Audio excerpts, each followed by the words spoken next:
I gave your number to my friend Liana, and I told her that you're the best sitter in town. Hello, Connie? Yeah, I think she bought it. Thanks, Parker.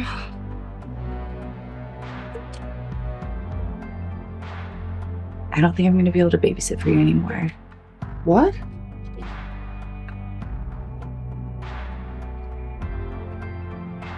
Hello? Carrie, where the hell are you? She's at another babysitting job. She triple booked herself.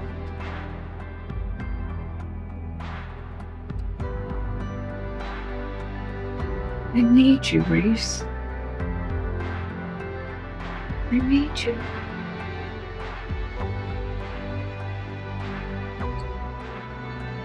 I have this bow in the back of my drawer.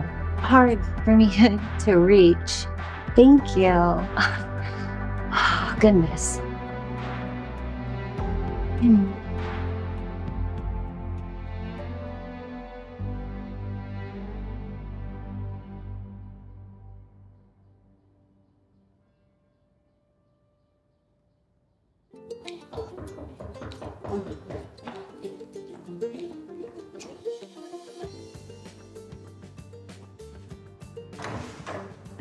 About time, Carrie. I'm sorry, I'm missing you. Class ran late.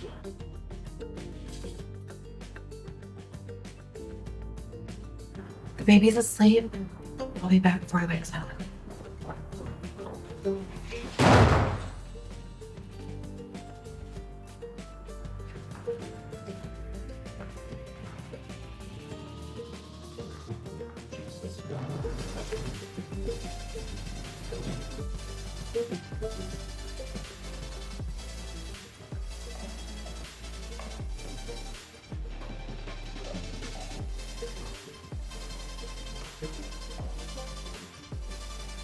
Is the girl ready yet? Another five. Sometime today. She's finally passed out. Good. When she's done with her nap, maybe you can take her to the park or something. Babysitters do that, right? Yeah, some do. Do you mind if I lay down for a few minutes? Yeah, as long as you keep an ear out. For fuck's sake, where is my model? Jesus Christ.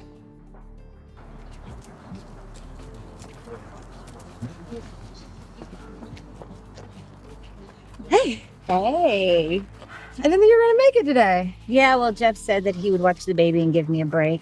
Oh, lucky. I have to hire a sitter whenever I go out. And I'll be lucky if he doesn't give her jelly beans or something for breakfast. Oh, you should hire Carrie. She's great. She's late sometimes, but I wouldn't trust anybody else. Well, I'll get her number from you later. All right. Ready to go? Yeah. All right, sky.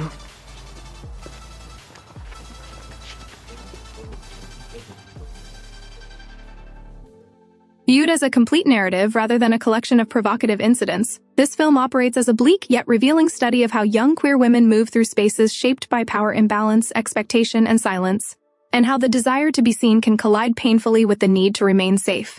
Carrie's role as the best babysitter in town establishes the emotional grammar of the film. She is valued because she is reliable, invisible, and endlessly accommodating, a position many women recognize, and one that queer women often inhabit with particular intensity because being agreeable can feel like a survival strategy in a world that already marks them as different. From the beginning, the film frames caregiving as labor that is both essential and taken for granted. And Carrie's overextension is not a personal flaw, but a social outcome of being praised for self-erasure. Scene after scene reinforces that her competence makes her interchangeable in the eyes of adults, even as her youth and vulnerability are ignored. And when she recruits her friends Evie and Parker to help, the film subtly shifts from an individual portrait to a collective one, revealing how queer friendship networks frequently function as informal safety nets in the absence of institutional protection.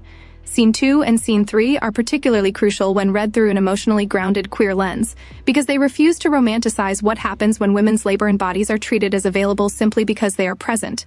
In the household Parker enters, and later in the interaction between Dana and Jodi in Scene 3, the film exposes how authority, age, and control distort the meaning of intimacy, turning what might be superficially labeled desire into something coercive and destabilizing. For queer audiences, especially queer women, these moments resonate not because they depict attraction, but because they capture the familiar fear of being misread, of having one's presence interpreted as consent, and of realizing too late that the rules of the room are not the rules one agreed to play by. Scene 3, stripped of any sensational framing, becomes a study in how power speaks louder than language, the confusion, the abrupt shifts in tone, the insistence on secrecy, and the way humor or flirtation is used to blur boundaries all mirror real-world experiences where women, particularly younger or economically dependent women, are pressured into silence. The film is careful, when viewed thoughtfully, to show that this is not mutual connection but an enactment of control, and that any queerness present is incidental rather than liberatory, distorted by hierarchy rather than grounded in recognition. This distinction matters deeply for LGBTQ+ viewers, who are accustomed to seeing queer intimacy either erased or sensationalized, and rarely allowed to exist in a space of emotional safety. By juxtaposing these scenes with earlier moments of genuine affection and mutual confession, the film draws a clear emotional line between connection rooted in care and encounters shaped by dominance, reminding viewers that representation alone is not enough if it does not interrogate the conditions under which intimacy occurs. Women watching may recognize the internal calculus happening in these moments, the weighing of risk, the instinct to placate, the hope that compliance might shorten the discomfort, and the later confusion about how to name what happened. For queer women, that confusion is often compounded by cultural narratives that already frame their desire as suspect, making it harder to articulate harm without fearing disbelief or blame. Carrie's absence during these moments is thematically significant, because it underscores how systems fail young women. Even when no single person intends harm, she is too busy managing expectations elsewhere to protect her friends. Just as many caretakers are stretched so thin that they cannot see the danger until after it is past. The film's discomfort with showing women expressing love for each other is not located in the women themselves, but in the social structure surrounding them, which repeatedly twist intimacy into something secretive or transgressive. That discomfort persists today because women's emotional bonds, especially queer ones, threaten hierarchies that rely on women being available primarily to men or institutions, and when those bonds surface outside approved contexts, they are often met with anxiety, mockery, or control. In this light, the film's most radical gesture is not any single scene, but its cumulative insistence on centering women's interior experiences rather than external spectacle. Each character functions symbolically within this framework. Carrie embodies the burden of being indispensable yet unseen. Evie represents the friend who absorbs chaos quietly. Parker reflects the vulnerability of youth navigating adult spaces without protection. And Dana's role in Scene 3 illustrates how authority can appropriate the language of intimacy to enforce compliance. None of these women are reduced to archetypes. Instead, they mirror the real-world pressures queer women face to hide their discomfort, minimize harm, or justify situations that felt wrong because acknowledging them would disrupt the narrative of being lucky or chosen. The film ultimately asks its audience to sit with unease rather than resolve it neatly, offering no easy catharsis, but instead a recognition that becoming visible is an ongoing, risky process for queer women. By refusing to frame these encounters as fantasy, and instead grounding them in emotional consequence, the story speaks directly to women and LGBTQ+ viewers who are searching not for titillation but for honesty. It suggests that authenticity is not found in transgression for its own sake, but in the slow, difficult work of naming boundaries, valuing care, and imagining forms of connection that do not require fear or silence. In doing so, the film becomes a reflection of contemporary queer womanhood itself, complicated, burdened, resilient, and still reaching toward a future where visibility does not come at the cost of safety. The